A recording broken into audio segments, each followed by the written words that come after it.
احادیث مبارکہ میں عمل کے اخلاص پر مبنی بڑی مثالیں موجود ہیں. ہم اگر ان کا مطالعہ کریں تو ہمیں پتہ چلتا ہے کہ ہم دنیا میں جو اعمال کرتے ہیں ان اعمال کی حیثیت کیا ہے. یعنی اعمال ضائع کر لیتے ہیں یا کہ اعمال کی جزا پاتے ہیں، یہ ہمیں خود بخود پتہ چل جاتا ہے. آئیے حدیث پاک میں حضرت ابو ہریرہ رضی اللہ تعالی عنہ اس حدیث پاک کے راوی ہیں. آپ بیان کرتے ہیں قال رسول اللہ صلی اللہ علیہ وسلم ان اول الناس یقضی علیہ یوم القیامہ، بے شک لوگوں میں سے پہلا شخص جس کے بارے میں قیامت کے دن فیصلہ کیا جائے گا، یقضی علیہ یوم القیامہ، قیامت کے دن جس کے بارے میں فیصلہ کیا جائے گا وہ کون شخص ہے؟ رجل استشہد فأتی بہ فعرفہ نعمتہ فعرفها فقال فما عملت فیہا قال قاتلت فیک حتی استشہدت. سب سے پہلے اس آدمی کو لایا جائے گا جس نے اللہ کی بارگاہ میں اپنی جان دی ہوگی، شہید ہوا ہوگا. شہید کو سب سے پہلے بارگاہ خداوندی میں پیش کیا جائے گا، اس کو اس کی نعمتوں کی پہچان کرائی جائے گی کہ یہ دیکھ میں نے کتنی تجھے جرت دی تھی، تجھے جہاد کا جذبہ دیا تھا، اور وہ پہچان لے گا اللہ تیرے بڑے انعامات ہیں مجھ پر. تو فرمایا تو نے اس میں پھر عمل کیا کیا ہے؟ عرض کی یا اللہ میں نے تیرے راستے میں جہاد کیا، حتیٰ کہ میں نے اپنی جان کا نذرانہ تیری بارگاہ میں پیش کر دیا. یہ وہ شخص کہے گا. کالا کذبتا، اللہ تو عمل کو جانتا ہے نا. اللہ فرمائے گا تو نے جھوٹ بولا ہے. کتنا لمحہ فکریہ ہے ہمارے لیے کہ وہ شخص اللہ کی بارگاہ میں عرض کر رہا ہے یا اللہ تو نے مجھے یہ ساری نعمتیں دی، اچھی صحت دی، اچھی جوانی دی، میں نے اس کو تیرے راستے میں قربان کیا، جہاد کیا. اللہ فرمائے گا تو جھوٹ بول رہا ہے. وَلَكِنَّكَ قَاتَلْتَ لِأَنْ يُقَالَ جَرِيٌّ فَقَدْ قِيلَ، فرمایا تو نے تو اس لیے جان دی تھی تاکہ تجھے لوگ بہادر کہیں، بڑا دلیر کہیں، جرت مند کہیں. تو نے تو اپنی بہادری کے چرچے پانے کے لیے میرے راستے میں جہاد کیا ہے. تیری نیت تو یہ تھی، تو لوگوں کو دکھلا رہا تھا کہ مجھ میں بڑی جان ہے، میں بڑا بہادر ہوں. تو یہ ساری چیزیں ہو گئی ہیں، لوگ تجھے بہادر کہہ رہے ہیں، لوگ تجھے بڑا جرت مند کہہ رہے ہیں، لوگ تیرے پیچھے تذکرے کر رہے ہیں. ثم امر بہ فصحب علی وجہہ حتی القی فی النار،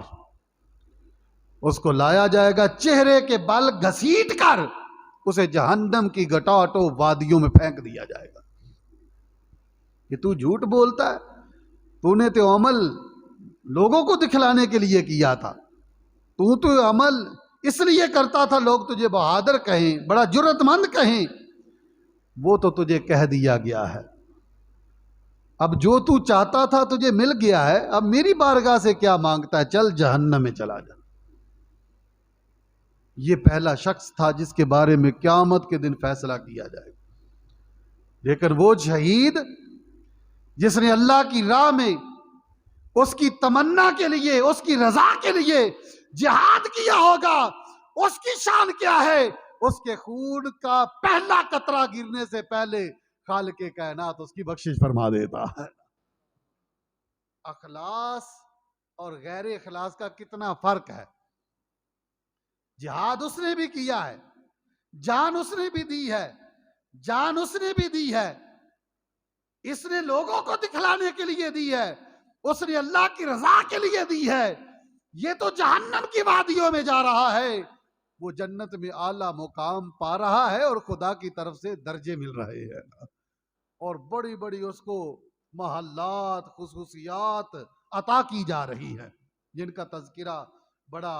سی ہے، میں اپنی حدیث پاک کو پورا کرنا چاہتا ہوں۔ دوسرا آدمی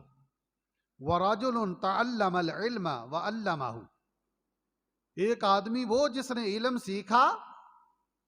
اور اس کو آگے سکھایا، وَقَرَأَ الْقُرْآنَ، قرآن بھی پڑھتا رہا،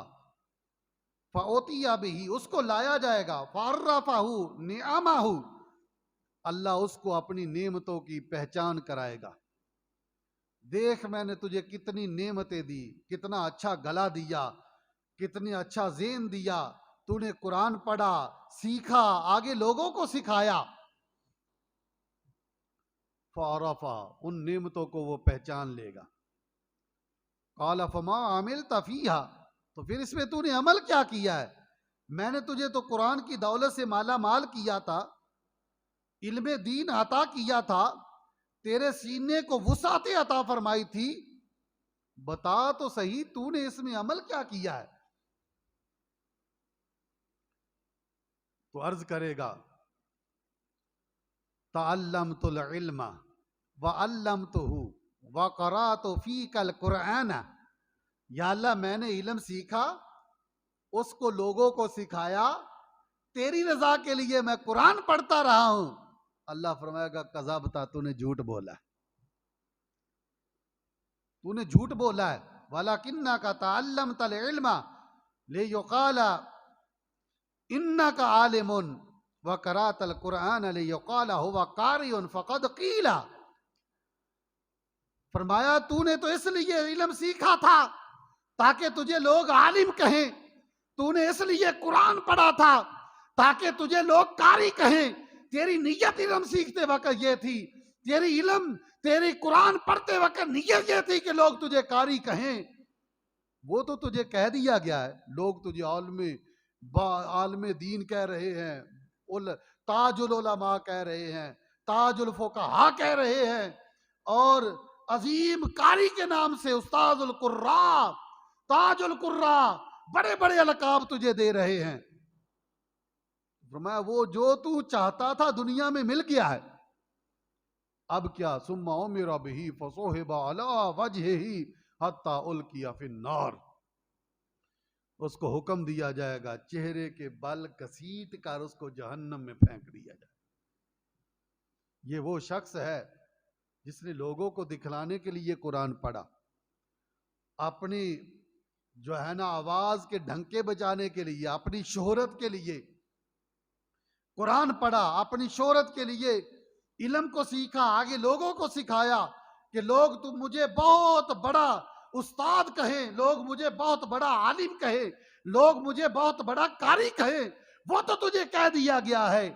اب جو تو چاہتا تھا تجھے مل گیا ہے، اب میری بارگاہ سے صلہ کیا مانگتا ہے؟ اس کو جہنم میں پھینک دیا جائے گا۔ لیکن وہ قاری جس نے اللہ کی رضا کے لیے قرآن پڑھا ہوگا، اللہ کی رضا کے لیے سیکھا ہوگا، وَمَجْتَمَعَ قَوْمٌ فِي بَيْتٍ مِّن بُيُوتِ اللَّهِ يَتْلُونَ كِتَابَ اللَّهِ وَيَتَدَارَسُونَهُ بَيْنَهُمْ إِلَّا نَزَلَتْ عَلَيْهِمُ السَّكِينَةُ وَغَشِيَتْهُمُ الرَّحْمَةُ وَحَفَتْهُمُ الْمَلَائِكَةُ وَذَكَرَهُمُ اللَّهُ فِي مَنْ عِندَهُ، فرمایا جنہوں نے مل بیٹھ کر قرآن کی تلاوت کی اور قرآن پڑھتے رہے، ایک دوسرے کو پڑھاتے رہے، فرمایا ان پر اللہ کا سکون نازل ہوتا ہے، اللہ کی رحمت انہیں ڈھانپ لیتی ہے، اللہ کے نورانی فرشتے اپنے پروں میں ان کو سائے میں لے لیتے ہیں۔ وَذَكَرَهُمُ اللَّهُ فِي مَنْ عِندَهُ، اللہ ان لوگوں کا تذکرہ کرتا ہے جو اس کے پاس ہیں، فرشتوں میں بیٹھ کر کہتا ہے فرشتوں یہی میرے بندے ہیں جنہوں نے میری رضا کے لیے میرے محبوب کے علم کو اپنے سینے میں جمع کیا، اور سینے میں جمع کر کے اس علم کو لوگوں کی تاریک وادیوں میں جا کر ان کی وادیوں کو روشنی عطا فرمائی، اور یہ علم ان کے لیے نور بنا اور میری اطاعت و فرما برداری کا سبب بنا ہے۔ وہ کامیاب و کامران ہوگا، اور اس کو ہر حرف کے بدلے 10 نیکیاں عطا کی جائے، اور اس کو کہا جائے گا لے جنت میں جا، یہ جنت کے درجے ہیں، قرآن پڑھنا شروع کر دے، رتل کما ترتل فی دنیا، فرمایا اس طرح آہستہ آہستہ پڑھ جیسے دنیا میں پڑھتا تھا، پڑھتا جا اور اس کی سیڑھیاں طے کرتا جا، تیری آخری منزل وہ ہوگی جہاں تیرے قرآن کی آخری آیت ہوگی نا، یہ اس کا درجہ ہوگا، یہ اس کا مقام ہوگا، یہ اس کا مرتبہ ہوگا۔ پتہ چلا کہ عمل میں اخلاص ضروری ہے، خالص عمل نہ ہو تو نہ اس کا جہاد کام آتا ہے، خالص عمل نہ ہو نہ اس کا علم کام آتا ہے۔ جہاد اور علم تب کام آتے ہیں جب اللہ کی طرف سے اخلاص کی دولت نصیب ہو جاتی ہے، تب یہ ساری چیزیں نصیب ہوتی ہیں۔ اللہ کی بارگاہ میں دعا مانگا کریں کہ اللہ ہم سب کو اخلاص کی دولت سے مالا مال فرمائے۔ تیسرا شخص وَرَجُلٌ وَسَعَ اللَّهُ عَلَيْهِ وَآتَاهُ مِنْ أَصْنَافِ الْمَالِ كُلِّهِ، ایک آدمی وہ جس کو اللہ تعالیٰ نے کثیر وسعت عطا فرمائی ہو، ہر قسم کا مال عطا کیا ہو، ہر قسم کا مال عطا کیا ہو، وہ کہتا ہے میرے اوپر بڑا اللہ کا فضل ہے، اللہ نے مجھے بڑا ہی مال دیا ہے، بڑا ہی مال دیا ہے، ہر قسم کا مال، فَأُوتِيَ بِهِ، اس کو بھی لایا جائے گا، فَعَرَّفَهُ نِعَمَهُ، اس کو بھی اس کی نعمتوں کی پہچان کرائی جائے گی، وہ بھی پہچان لے گا۔ قَالَ فَمَا عَمِلْتَ فِيهَا، اللہ فرمائے گا کیا عمل کیا ہے، میں نے جو تجھے اتنا مال دیا تھا اور ہر قسم کا مال دیا تھا، عمل کیا کیا ہے؟ اللہ اکبر۔ قال ما ترکت من سبیل تحب ان ينفق فیها الا انفقت فیها لک، یا اللہ میں نے کوئی راستہ ایسا نہیں چھوڑا جس راستے کو تو پسند کرتا ہو کہ اس راستے میں خرچ کیا جائے، ہر راستے میں میں تیری رضا کے لیے خرچ کرتا رہا ہوں، جہاں تو چاہتا تھا میں مال دے دیتا تھا۔ یہ وہ شخص ہے جو سخی ہے، دنیا میں بڑا مالدار ہے، وہ عرض کرتا ہے یا اللہ مال جو تو نے دیا تھا تو میں دیکھتا تھا کہاں تیری رضامندی ہے، میں خرچ کر دیتا تھا، غریبوں کو دیتا، یتیموں کو دیتا، مسکینوں کو دیتا، مساجد میں لگاتا، مدارس میں لگاتا اور فلاحی کاموں میں لگاتا، جہاں تو چاہتا تھا میں لگا دیتا تھا۔ تو اس کو آواز آئے گی کذبت، تو نے جھوٹ بولا ہے، وَلَكِنَّكَ فَعَلْتَ لِيُقَالَ هُوَ جَوَادٌ، تو نے تو اس لیے کیا ہے تاکہ تجھے لوگ سخی کہیں، تاکہ تجھے لوگ سخی کہیں۔ فَقَدْ قِيلَ، وہ تجھے کہہ دیا گیا ہے، لوگ پیچھے کہہ رہے ہیں تیرے مرنے کے بعد کہ یہ بندہ بڑا سخی تھا، بڑا نیک تھا، سخاوت کرتا تھا اور دنیا والوں کو دیتا تھا، غریب بھی کہیں گے، یتیم بھی کہیں گے، مسکین بھی کہیں گے، لیکن انہیں کیا پتا کہ اس کی نیت کیا تھی؟ نیت تو اللہ جانتا ہے، ان اللہ علیم بذات الصدور، اللہ دلوں کے بھید خوب جانتا ہے، اس کو پتا تھا یہ کیوں دے رہا ہے۔ اس نے کہا تو نے جھوٹ بولا ہے، تو اس لیے تو نہیں دیتا تھا، تو تو اس لیے دیتا تھا تاکہ لوگ تجھے سخی کہیں، تو وہ تجھے کہہ دیا گیا، پیچھے سارے لوگ تجھے سخی کہہ رہے ہیں۔ تو اللہ فرماتا ہے ثم امر به فصحب به علی وجهه ثم القی فی النار، حکم دیا جائے گا جاؤ لے جاؤ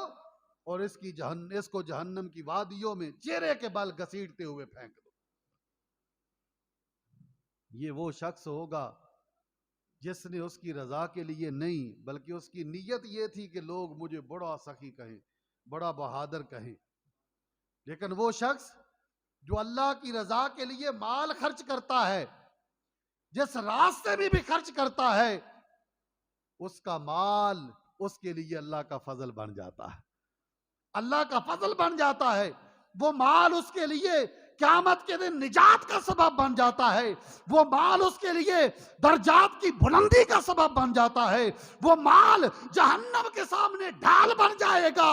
اللہ اس کو جہنم میں نہیں جانے دے گا بلکہ کہے گا میری رضا کے لیے خرچ کرتا رہا ہے، فرشتوں اس کو جنت کے اعلیٰ مقام میں لا کر رکھ دو اور اعلیٰ مقام اور اعلیٰ مرتبے اور اعلیٰ فضیلتیں، جنت کے محلات، جنت کی نعمتیں اس کو عطا کر دو، کیونکہ دنیا میں یہ میرے لیے لیے، میری رضا کے لیے دنیا والوں پہ مال خرچ کیا کرتا تھا۔ اس حدیث پاک سے ہم سبھی جو ہے اس چیز کو جانتے ہیں کہ یہ ہمارے لیے اس کو ذکر کیا گیا تاکہ ہم اپنے عمل کو خالص کر لیں، اپنے عمل کو خالص اللہ کی رضا کے تابع کر لیں۔ اور ہمارے جو اساتذہ ہیں وہ جب کوئی بھی کتاب پڑھانے لگتے ہیں تو محدثین کا طریقہ تھا، امام بخاری رحمۃ اللہ تعالیٰ نے اور صاحب مشکات نے، دیگر محدثین نے کوئی بھی کتاب شروع کرتے تو سب سے پہلے حدیث نقل کرتے انما الاعمال بالنیات، اعمال کا دار و مدار نیتوں پر ہے۔ کیوں پہلے ذکر کرتے؟ اس لیے کہ طالب علم جو پڑھ رہا ہے وہ بھی اپنی نیت کو خالص کر لے، اور جس نے کتاب لکھی ہے وہ بھی اپنی نیت کو اخلاص کے مرتبے پہ لے جائے، اور جو بھی اس کتاب کو پڑھے پڑھنے سے پہلے حدیث کو پڑھ کر اللہ کی بارگاہ میں عرض کرے یا اللہ میں اپنی نیت کو تیری رضا کے تابع کر دیتا ہوں۔ یہ محدثین کا بھی ایک طریقہ تھا کہ تاکہ ہمارا عمل جو ہے وہ ریاکاری پہ مبنی نہ ہو، ہمارا عمل ضائع نہ ہو جائے، ہمارا عمل بے فائدہ نہ ہو جائے، اس عمل کو با فائدہ بنانے کے لیے اپنی نیت میں اخلاص پیدا کرتے تھے۔ اللہ تعالی ہم سب کو اخلاص کی دولت سے مالا مال فرمائے۔ تو یہ حضور علیہ الصلوۃ والسلام کے فرمودات ہیں کہ جو اللہ اور اس کے رسول کی رضا کے لیے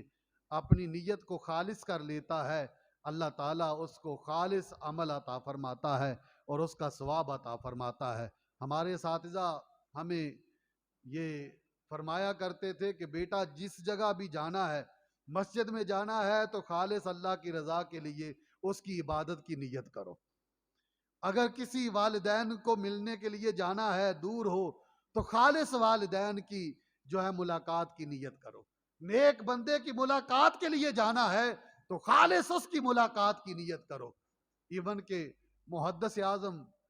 مولانا سردار احمد رحمت اللہ تعالی علیہ، آپ کی ہمشیرہ کا گھر جو ہے وہ داتا صاحب کے بالکل قریب تھا، لیکن جب وہ دربار عالیہ پہ سلام کے لیے حاضر ہوتے تو صرف دربار سے ہو کے وہ واپس چلے جایا کرتے تھے اور اپنی ہمشیرہ کے گھر نہیں جایا کرتے تھے، اس لیے کہ ہماری نیت جو ہے اس کے اخلاص میں فرق نہ پڑ جائے کہ میں خالصتاً ان نیک بندوں کی زیارت کے لیے آیا ہوں اور اللہ تعالیٰ مجھے اس نیت کا ثواب عطا فرما دے۔ اور جب اپنی ہمشیرہ کے گھر آتے، اسپیشل فیصل آباد سے چل کر ہمشیرہ کے گھر جاتے تو داتا صاحب سلام کرنے کے لیے نہیں جاتے تھے۔ یہ ان لوگوں کا حال ہے۔ گزرتے جا رہے تو ایک آدمی گھر بنا رہا تھا، اس نے اپنا ایگزاسٹ رکھا، کھڑکی رکھی، تو آپ نے پوچھا یہ ایگزاسٹ اور کھڑکی کس لیے ہے؟ کہنے لگا جی کمرے میں جو ہے وہ ہوائیں جمع ہو جاتی ہیں، کاربن ڈائی آکسائڈ، وہ باہر سے تازہ ہوا اندر آئے گی اور کمرے کا جو ماحول ہے وہ ٹھیک ہو جائے گا، تو آب و ہوا ٹھیک ہوگی، تو اس کی درستگی کے لیے باہر سے ہوا کے اخراج کے لیے یہ میں نے رکھا ہوا ہے۔ تو آپ فرمانے لگے کاش رکھتے وقت تو نیت کر لیتا کہ گھر بند ہوگا اور اس سے مجھے اذان کی آواز آیا کرے گی، تو جتنی دیر تیرا مکان رہنا تھا تجھے اس نیت کا ثواب ملتا رہنا تھا، نیت بھی اچھی ہو جانی تھی اور ثواب بھی ملتا رہنا تھا، دوسرا کام ساتھ ہی ہوتے رہنا تھا نا، کام تو پھر ہو ہی جانا تھا لیکن تیری نیت کی وجہ سے زندگی بھر تجھے جو ہے اس کا ثواب ملتا رہنا تھا۔ ہماری نیتوں کا اخلاص ضروری ہے، جو بھی ہم کام کریں صرف اور صرف وحدہ لا شریک کی رضا کے لیے کریں، اپنی نیتوں کو خالص کریں۔ اللہ تعالی ہم سب کو عمل کی توفیق عطا فرمائے۔ وآخر دعوانا ان الحمد للہ رب العالمین۔